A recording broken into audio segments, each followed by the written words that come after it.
يا أيها الذين آمنوا صلوا عليه وسلموا تسليما اللهم صل على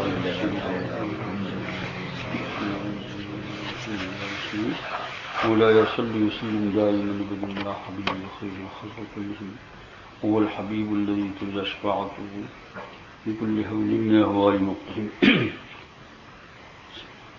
فرماتے مشکات شریف میں بخاری شریف سے بروایت عبداللہ ابن معاذ کے آیا ہے کہ تورات میں آپ صلی اللہ علیہ وسلم کی یہ صفت لکھی ہے کہ پیغمبر ہم نے تم کو بھیجا ہے امت کے حال کا گواہ بنا کر اور بشارت دینے والا اور ڈرانے والا اور گروہ امیین کی پناہ بنا کر. مراد اس سے امت محمدیہ ہے، جیسا کہ خود حضور صلی اللہ علیہ وسلم نے ارشاد ہے کہ ہم ایک امی جماعت ہیں. آپ میرے بندے اور میرے پیغمبر ہیں. میں نے آپ کا نام متوکل رکھا ہے. نہ آپ بدخلق ہے، نہ سخت مزاج ہے، نہ بازاروں میں شور مچاتے پھرتے ہیں اور برائی کا بدلہ برائی نہیں کرتے بلکہ معاف کر دیتے ہیں اور بخش دیتے ہیں. آپ کو اللہ تعالیٰ کبھی وفات نہ دیں گے یہاں تک کہ آپ کی برکت سے راہ کج ٹیڑھا راستہ، راہ کج یعنی ٹیڑھا راستہ یعنی کفر کو درست یعنی مبدل و ایمان نہ کرے، ایمان کے ساتھ بدلنے لگے کہ لوگ کلمہ پڑھنے لگے، اور یہاں تک کہ اس کلمے کی برکت سے نابینا آنکھوں اور ناشنوا کانوں اور سربستہ دلوں کو کشادہ نہ کرے. سربستہ دل جو دل بند، مطلب یہ ہے کہ جب تک دین حق کو پھیل نہ جائے گا آپ کی وفات نہ ہوگی. یہ روایت ہے، اس میں حضور صلی اللہ علیہ وسلم کے متعلق جو تورات میں بشارت آئی ہے اس کا بیان ہے. گواہ قیامت کے دن حضور صلی اللہ علیہ وسلم گواہی پیش کریں گے اور امتوں کی بھی، اور بشیر النذیر بھی ہے، ڈرانے والے بھی ہے دوزخ سے، اللہ تعالیٰ کی نافرمانی سے، اور خوشخبری دینے والے ہیں جنت کی. اور امیین یعنی جس جماعت نے عموماً حضور صلی اللہ علیہ وسلم کے زمانے میں مکہ کے رہنے والے لوگ وہ امی تھے، پڑھے لکھے نہیں تھے. حضور صلی اللہ علیہ وسلم بھی اسی طریقے سے تھے. سارا علم آپ کا علم لدنی اللہ پاک کی طرف سے ہے. بندے اور پیغمبر ہے، شرک نہیں کرنا چاہیے. حضور صلی اللہ علیہ وسلم اللہ کے بندے، اشہد ان لا الہ الا اللہ و اشہد ان محمدا عبدہ و رسولہ. میں نے آپ کا نام جو ہے متوکل رکھا ہے، یعنی اللہ کی ذات پر بھروسہ کرنے والے ہیں. بدخلق نہیں ہے، یعنی بری عادت والے نہیں ہیں، بلکہ وَإِنَّكَ لَعَلَىٰ خُلُقٍ عَظِيمٍ قرآن پاک میں ہے. آپ بہت اونچے اخلاق پر ہیں. مزاج بھی آپ کا بہت نرم سخت نہیں تھا. یہ ہے مزاج بھی بہت نرم تھا. بڑے سے بڑے واقعے کو حضور صلی اللہ علیہ وسلم نرمی سے بدل دیتے ہیں جو سخت تھا.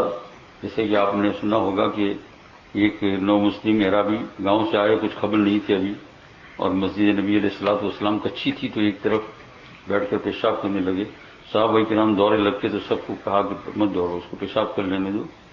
کیوں تم دوڑو گے تو کیا ہوگا کہ یہ پیشاب کرتا بھاگے گا تو سب جگہ خراب ہوگی.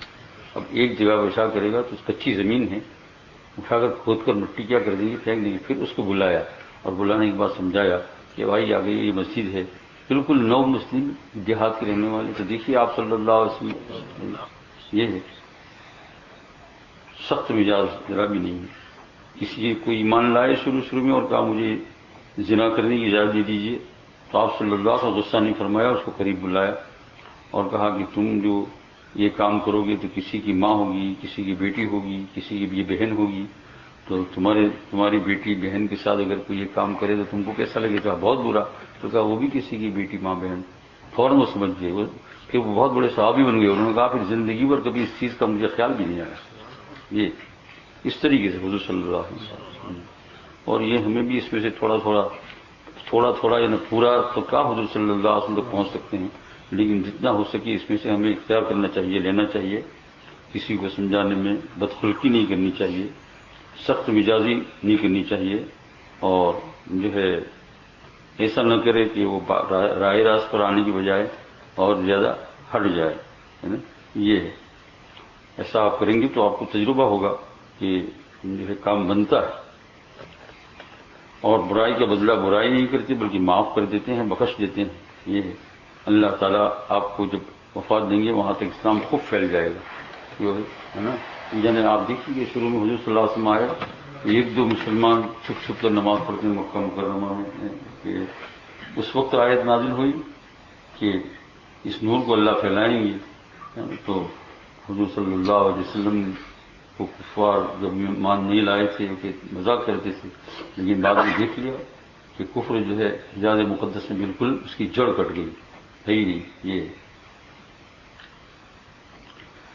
مشکات میں مسابی اور دارمی سے بروایت کعب مروی ہے، وہ توریت سے نقل کرتے ہیں، اس میں لکھا ہے وہ ہے کہ محمد رسول اللہ میرے بندے پسندیدہ ہے. بدی یعنی برائی کا بدلہ بدی سے یعنی برائی سے نہیں دیتے بلکہ معاف کر دیتے ہیں اور درگزر فرماتے ہیں. مکہ ان کی جائے ولادت ہوگی، یہ تورات پہلے سے خبر آ گئی. مکہ مکرمہ ان کی پیدائش کی جگہ ہے، اور مدینہ ان کا مقام ہجرت ہوگا، مدینہ منورہ ہجرت میں جائیں گے. اور مرکز سلطنت ملک شام ہے. چنانچہ خلفائے راشدین کے بعد پھر جو ہے مرکز سلطنت وہ جو ہے شام بن گیا. خلیفہ اور امیر المومنین جیسے معاویہ رضی اللہ تعالیٰ عنہ وہیں رہتے تھے.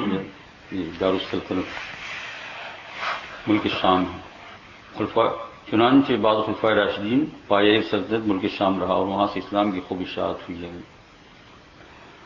مشکات میں ترمذی سے عبداللہ ابن السلام رضی اللہ بروایت عبداللہ ابن السلام رضی اللہ عنہ مروی ہے کہ توریت میں نعت حضور صلی اللہ علیہ وسلم نعت میں صفت لکھی ہے، اور یہ بھی لکھا ہے کہ عیسیٰ علیہ السلام کے ساتھ آپ مدفون ہوں گے. چنانچہ جہاں جو ہے حضور صلی اللہ علیہ وسلم مدفون ابھی ہے آپ کی مبارک، تو وہاں ایک قبر کی جگہ خالی ہے. تو وہ کس کی قبر ہے، کس کی جگہ ہے؟ عیسیٰ علیہ السلام کے لیے. ایسا ہی ہوگا. جی ہاں، اللہ جل شانہ ہم سب کو ان باتوں کی قدر کرنے کی توفیق عطا فرمائے. جی ہاں، سورہ اعراف میں فرمایا اللہ تعالیٰ نے ایسے لوگ کی جو پیروی کرتے ہیں رسول نبی امی کی، جن کا ذکر اس طرح لکھا ہوا پاتے ہیں تورات میں اور انجیل میں. پھر تورات اور انجیل کہ ان لوگوں کو نیک کام کا حکم، نیک کام بتلا دیں گے اور بری بات سے منع کریں گے. سورہ اعراف میں ہے الذین یتبعون الرسول النبی الامی الذی یجدونہ مکتوبا فی التوراۃ والانجیل یأمرهم بالمعروف وینہاہم عن المنکر ویحل لهم الطیبات ویحرم علیم الخبائث ویضع عنہم اسرہم والغلال التي كانت علیہم. اس کا یہ ترجمہ کرتے ہیں کہ سورہ اعراف میں اللہ تعالیٰ نے فرمایا کہ ایسے لوگ کی جو پیروی کرتے ہیں رسول نبی امی کی صلی اللہ علیہ وسلم، جن کا ذکر اس طرح لکھا ہوا پاتے ہیں تورات میں اور انجیل میں، کہ ان لوگوں کو نیک کام بتلا دیں گے اور بری بات سے منع کریں گے، اور جب پاک چیزیں ان کے لیے حلال ہوگی. اور یحل لهم الطیبات، وہاں قرآن پاک میں پاک چیزیں حلال ہوگی. اور ویحرم علیم الخبائث، جس کا یہاں ترجمہ کیا، اور گندی چیزوں کو حرام کریں گے، اور جو احکام بہت سخت اور گرا یعنی باری تھی ان کو موقوف کر دیں گے. چنانچہ حضور صلی اللہ علیہ وسلم امت کے اندر بہت آسانی ہو گئی. تیمم پہلے نہیں تھا. حضور صلی اللہ علیہ وسلم امت کے اوپر ایک بہت بڑا انعام کہ تیمم ہو گیا. تیمم سے کتنا کام چلتا ہے، یعنی وہ تمام چیزوں کے اندر برکت پیدا ہو جائے گی کہ جہاں وضو فرض نہیں اور واجب نہیں ہے، اور پھر فرض اور جہاں وضو فرض ہے وہاں بھی کتنی آسانی ہوگی کہ آدمی بیمار ہے. اب جو ہے اگر اللہ تعالیٰ کا یہ حکم ہوتا ہے اس امت کو کہ آپ کو وضو کرنا ہی پڑے گا گرم یا ٹھنڈے پانی سے، نماز ہوگی نہیں تو بہت پریشان ہوتا. تو کہا کچھ نہیں ہے، نماز پڑھنا ہے تو بیمار ہے، ڈاکٹر منع کر رہے ہیں کہ پانی استعمال نہیں کر سکتے ہیں، تو کیا کر لو، تیمم کر لو. اور تیمم کو بھی اتنا آسان کر دیا کہ وضو سے بھی زیادہ بہت آسان کر دیا. وضو میں تو ہاتھ پاؤں منہ 4 فرض مسائی ہو، اس میں تو بس ایک مرتبہ مارا اور ہاتھ ہو گیا اور ایک مرتبہ بس ہوگی بات. یہ اور تھوڑی سی مٹی کے اوپر، اور مٹی نہ ہو تو مٹی سے بنی ہوئی چیز، جیسے بعض برتن ہوتے ہیں مٹی سے بنے ہوئے، اس پر بھی تیمم ہو جاتا ہے. یہ تو جی ہاں، سورہ فتح میں فرمایا اللہ تعالیٰ نے محمد صلی اللہ علیہ وسلم اللہ کے رسول ہے اور ان کے ساتھ کے لوگ ایسے ایسے صفاتوں سے موصوف ہے، اور ان سب کی صفت تورات انجیل میں اسی طرح موجود ہے. جی اللہ جل شانہ ہم سب لوگوں کو جو ہے وہ اس کی قدر کرنے کی توفیق عطا فرمائے. یہ نشر الطیب کی روایت ہے جو حضرت حاکم الثانی رحمۃ اللہ علیہ نے جمع کی ہے. بہت بابرکت کتاب ہے. پہلے ایک مرتبہ بہت پہلے زمانے میں پڑھی تھی، پھر خیال آیا کہ لاؤ اس کو پڑھیں، مسائل اس سے حل ہوتے ہیں، دعائیں قبول ہوتی ہیں. سادگی کے ساتھ آپ دیکھ رہے ہیں، لیکن اس میں جو ہے مصنف کے اخلاص، حاکم الثانی رحمۃ اللہ علیہ کا اخلاص. اور شروع میں انہوں نے لکھ دیا کہ اس کو اگر پڑھا جائے کسی مجلس کے اندر، یعنی نماز کے بعد، جمعہ کے بعد، تو اس کے برکات اللہ جل شانہ عطا فرمائیں گے. تو ہم اس لیے پڑھتے ہیں کہ اللہ تعالیٰ ہمارے علم میں اضافہ ہو، اور اس کے ساتھ ساتھ ہماری دعاؤں کو اللہ جل شانہ قبول فرمائے، اور ایک سب سے بڑی بات یہ ہے کہ حضور صلی اللہ علیہ وسلم سے محبت بڑھے۔ یہ جس کو اللہ کے رسول صلی اللہ علیہ وسلم کے ساتھ محبت نہیں ہوئی تو وہ بہت بڑا محروم رہا۔ بھائی آگئی بات سننے، محبت ہونی چاہیے، اور محبت بھی ایسی کہ حب طبیعی ہو جانی چاہیے۔ حب طبیعی کا معنی کیا ہے؟ محدثین فرماتے ہیں، بزرگان دین فرماتے ہیں، شراح فرماتے ہیں کہ محبت کی وہ قسمیں کرتے ہیں، اس میں یہ کی گئی ہے، یہ محبت عقلی ہوتی ہے اور ایک محبت طبعی ہوتی ہے۔ محبت طبعی عقلی تو ایسا ہے کہ عقل سے آدمی سمجھے کہ یہ چیز اچھی ہے میرے لیے، تو عقل کہتی ہے کہ محبت کر، تو یہ محبت عقلی تو حضور صلی اللہ علیہ وسلم ہونی چاہیے۔ عقل سوچتی ہے کہ ہم کو جنت کا راستہ بتایا، جہنم کا راستہ، لیکن ایک ہوتی ہے طبعی، عقل سے آگے۔ وہ کس طریقے سے؟ اس کو الفاظوں کے علاوہ مثال سے آپ سمجھیں گے تو بہت جلدی سمجھ میں آ جائے گا انشاءاللہ تعالی۔ جیسے میں طلبا کو مثال دیا کرتا ہوں کہ جو ہے ایک پلیٹ میں چاکلیٹ رکھی ہوئی ہے۔ کیا رکھی ہوئی ہے؟ چاکلیٹ کیسی ہوتی ہے؟ کڑوی کھاتے ہو نا؟ نہیں کھاتے؟ کھاتے ہیں، بہت اچھی لگتی ہے نا یہ۔ اور ایک پلیٹ اور ایک ڈبی کے اندر چاکلیٹ رکھی ہوئی ہے، اور ایک ڈبی کے اندر پیراسیٹامول رکھی ہوئی ہے۔ کیا رکھی ہے؟ پیراسیٹامول۔ تو پیراسیٹامول سے بھی تو محبت تو ہے نا، اسی لیے تو اس کو سنبھال کر رکھا ہے گھر میں، ورنہ پھینک دیتے ہیں، پیسہ خرچ کرتے ہیں اس کے لیے، ہے نا، سنبھال کے رکھتے ہیں۔ بلکہ اتنی محبت ہے کہ بھائی دیکھو پیراسیٹامول تو اینی ٹائم ہونی چاہیے، ہے نا۔ جس کے گھر میں پیراسیٹامول نہیں ہے تو پھر وہ تکلیف میں پڑے گا۔ پیراسیٹامول چھوٹے بچوں کے لیے تو محبت ہے کہ نہیں؟ چاکلیٹ سے محبت ہے یا نہیں؟ لیکن پیراسیٹامول سے جو محبت ہے وہ محبت عقلی ہے، عقلی ہے کہ عقل کہتی ہے کہ بھائی بخار وغیرہ آتا ہے جس میں یہ کام آتی ہے، عقل سے سوچ کر کرے گی۔ اور چاکلیٹ کے لیے محبت عقلی نہیں ہے، محبت طبعی ہے۔ عقل سے کیا سوچے گی؟ سامنے آیا اٹھا کر پیراسیٹامول سے محبت کیا ہے؟ عقلی۔ یہ نہ سمجھو تو دوسری بات سمجھو، آگے بات سمجھو۔ کرواٹ پیا آپ نے؟ کرواٹ ہے نا، کرواٹ جانتے ہو نا، پینے کا ایک دوا ہوتی ہے، یہ ہندوستان وغیرہ سے بن کر آتا ہے، یہاں بھی کیمسٹ وغیرہ بھی ملتا ہے، بہت کڑوا ہوتا ہے، اس کا نام ہی کرواٹ۔ اتنا کڑوا ہوتا ہے کہ اگر صبح میں پیو تو سستی بگڑ جائے آپ کی، ہے نا۔ یہ نیند بہت آتی ہے تو ذرا سا پی لینے کا، ہے نا، پڑا نہیں جاتا ہو تو۔ کرواٹ جانتے ہو نا، یہ بوتل ہوتی ہے، اس کی مہنگی بھی آتی ہے نا، اس کی ڈیٹ بھی ایکسپائری ڈیٹ وغیرہ سب آتا ہے۔ تو ایک بوتل کے اندر تو کیا ہو؟ کرواٹ ہو، اور ایک بوتل میں ہو کوک ہو، کیا ہو؟ کوک ہو۔ تو کرواٹ سے بھی محبت ہے، اس بوتل سے بھی، تبھی تو پیسے سے خرید کے لائے، لیکن یہ محبت کیسی ہے؟ محبت ہے اپنی۔ اور کوک سے جو محبت ہے وہ کیا ہے؟ تبھی اس میں کچھ سوچنا نہیں پڑے گا، لیا اٹھایا پی لیا۔ تو مرد مومن کی رسول پاک صلی اللہ علیہ وسلم محبت کے دونوں ہونی چاہیے۔ عقلی تو ہے ہی ہے، جس کے اندر عقلی نہیں ہے تو بہت پاگل دیوانہ ہے وہ، عقلی کہتی ہے حضور۔ اور اس کے ساتھ ساتھ طبعی بھی ہونی چاہیے، یعنی آٹومیٹک اتنی محبت ہو کہ کوئی کام بھی حضور کے خلاف ہو رہا ہے تو طبیعت رک جائے گی۔ یہ محبت طبعی میں ذرا کمی ہوتی ہے، اسی لیے۔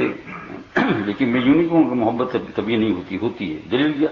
کہ جو آدمی سنت موقدہ وغیرہ کو بھی چھوڑ دیتا ہے، مثلا داڑھی وغیرہ بھی، تو اس کے اندر بھی محبت طبعی ہوتی ہے، لیکن کیا اس کی نشانی ہے کہ وہ اس کام کو کرتے وقت دل کے اندر ناراض ہوتا ہے، انقباض ہوتا ہے، لیکن ایک عادت پڑ گئی ہے تو کر لیتا ہے، لیکن دل کے اندر کیا ہوتا ہے؟ ناراض ہوتا ہے۔ یہ ناراض ہونا اس بات کی علامت ہے کہ محبت طبعی ہے، لیکن فل نہیں ہے۔ فل محبت طبعی اگر ہوتی تو پھر اس کام کو کرتا ہی نہیں۔ تو میں آپ کو بتاؤں کہ زیادہ سے زیادہ درود شریف پڑھتے رہو، رات کو، دن کو، اور ہفتے کے ایام میں، مثلا جمعرات جو آج کی وہ جمعرات کا دن، پھر جمعہ کی رات جیسے آج کی رات ہے، جتنا ہو سکے کثرت سے کیا کرو؟ درود پاک پڑھو، کثرت سے پڑھتے ہی رہو۔ چلتے اٹھتے بیٹھتے کیا پیسہ لگانا پڑے گا بھائی؟ چلتے اٹھتے بیٹھتے، ہے نا۔ دو چیزوں کا ذکر جو ہے نا ہماری زبان پر جاری رہے، ایک لا الہ الا اللہ افضل الذکر، تھوڑی تھوڑی کی بات کہو محمد رسول اللہ، 75,000 مرتبہ ہو جائے گا تو جنت کا سرٹیفکیٹ ہو جائے گا۔ تو روزانہ پڑھتے رہیں گے، چلو گنو نہیں، کوئی ایسا کہو کہ انشاءاللہ اندازہ ہے کہ ہو گیا ہوگا نا۔ آپ جب خوب پیسہ جمع کریں گے تو کسی جگہ پر جاؤ، کچھ چیز کریں گے، اتنا پیسے ہوں گے تو ہاں اندازہ ہے کہ اتنا ہوگی، کیونکہ میں نے اتنے رکھے، ہے نا۔ یہ سمجھا ہے؟ تو بھائی چلو گنے تو بہت اچھا ہے، لیکن نہ بھی گنے تو یہاں سے آپ گننے پر جاؤ، لا الہ الا اللہ، لا الہ الا اللہ، لا الہ الا اللہ، خالی جاؤ وہاں تک تو 400 مرتبہ پڑھ لو گی، 200 مرتبہ تو ضرور پڑھ لو گی، اور دوسرے چکر میں وہ 400 مرتبہ تو آنے جانے میں ہو گئے.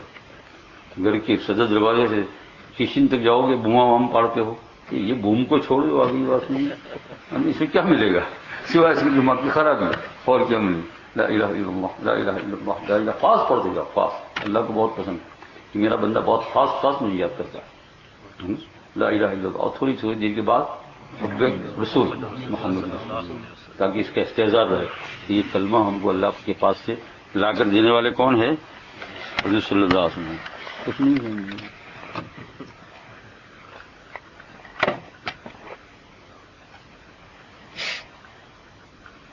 لا الہ الا اللہ اور درست چلتے اٹھتے بیٹھتے، یہ درست کی جو کوئی بھی سیوا ہو اس کو پڑھتے جاؤ.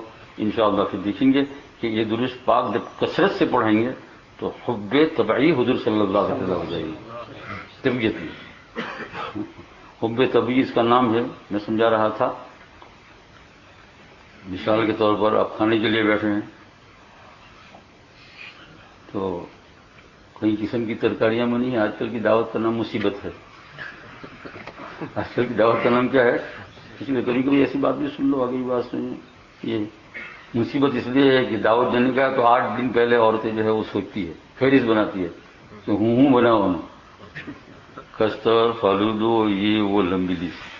اپنے کو تو کچھ نہیں، پیسہ دے دیا کہ وہ بیچارے ان کا دماغ چکرا رہا ہے.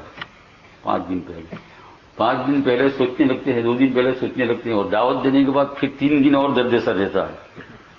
وہ کھانا بچا ہوا اس کو لگانے کا کدھر،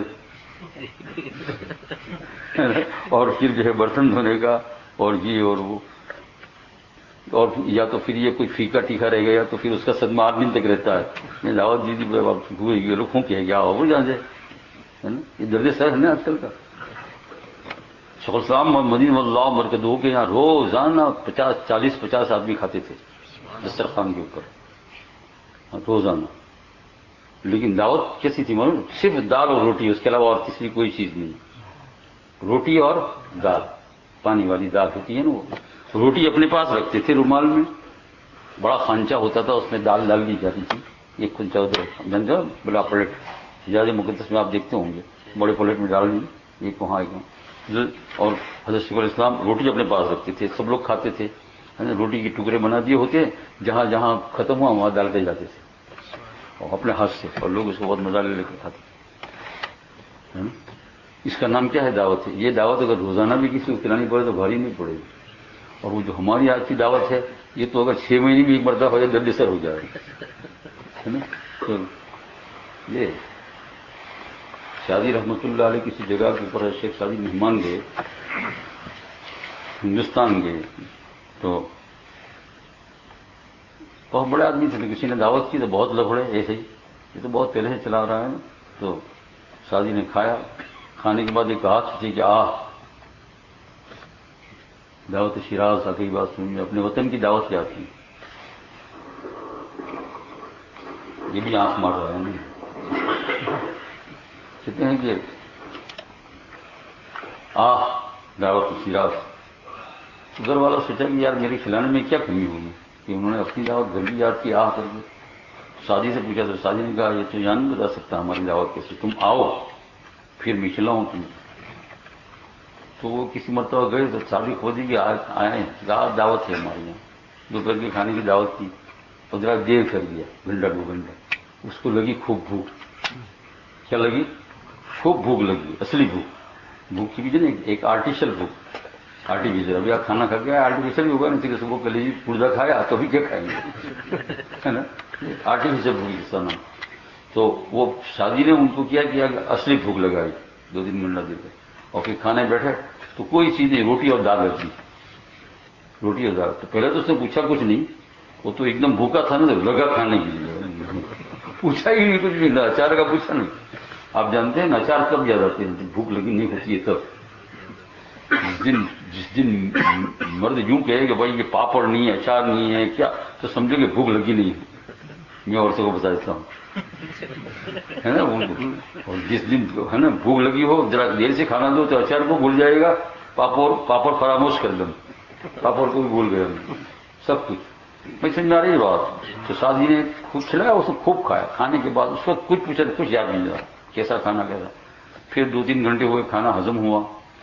پھر اس نے بات کی تو کہا آپ دعوت سجاد کے. تو انہوں نے شادی نے کہا کہ تم سچ بولنا جانبداری سے، تمہارے یہاں کے کھانے میں تمہیں زیادہ مزہ آتا ہے یہاں کا؟ مزہ تو یہاں آیا، مزہ تو وہاں تو ہے نا. اور یہ بھی آپ دیکھو، ایک دسترخوان کے اوپر جب 10 کھانے ہوتے ہیں تو کوئی لطف نہیں ہوتا ہے. ایک تو گھر والا مصیبت ڈال دیتا ہے، آ کھاؤ. ابھی وہاں ہاتھ نہیں بڑھایا تو یہ کھاؤ بھائی، کہ کھاوا جائے کہ نہیں. یہ مصیبت ہی ہے نا. یہ نا آدمی نام سے کھا نہیں سکتا. آ کھاؤ بھائی، ابھی سموسا آدھا توڑا نہیں، یہ پیستری لو. ابھی پیستری توڑی نہیں آتی کہ سموسا لو. بھائی کیا کھائے، کیا رہنے دے رہے. یہ ترکاری ڈالو، یہ ڈالو. کتنی کیا. اور ایک ہی قسم کی ترکاری ہو تو کھانے والا گھر والا بھی اطمینان سے کھا رہا ہے، ہم بھی کھا رہے ہیں. میں مشین اسٹارٹ ہو گیا، بس اپنا اپنا کام کرتے رہو اپنے روٹ پر، ہے نا. کوئی کسی کو یہ نہیں. بھائی سمجھ میں آ رہی بات. یہ تو آج کل کی دعوت مصیبت بن گئی ہے. بزرگوں کی دعوت، شیخ الاسلام محمد اللہ برکت آپ دیکھیے آگے. کسی بھی دعوت کر کے تو دیکھو آگے کی بات سمجھ میں. پھر کوئی ناراض ہو جائے تو ہونے دو، آگے کی بات سمجھ میں. یہ ایسی دعوت دال روٹی. تو میں کیا کہہ رہا تھا کبھی آپ سے، باغ میں گارڈن میں چلے گئے، بھول گئے راستہ ہی نکلنے کا نا. ہاں، تو میں نے کہا کہ حب طبعی اس پر سے کہہ رہا تھا کہ کھانے کے اندر جو ہے اگر 2-4-5 قسم کی ترکاری ہو، جیسے آج کی دعوت ہے نا، اور اس میں اتفاق سے کسی نے کدو بھی پکایا ہو. کیا پکایا ہو؟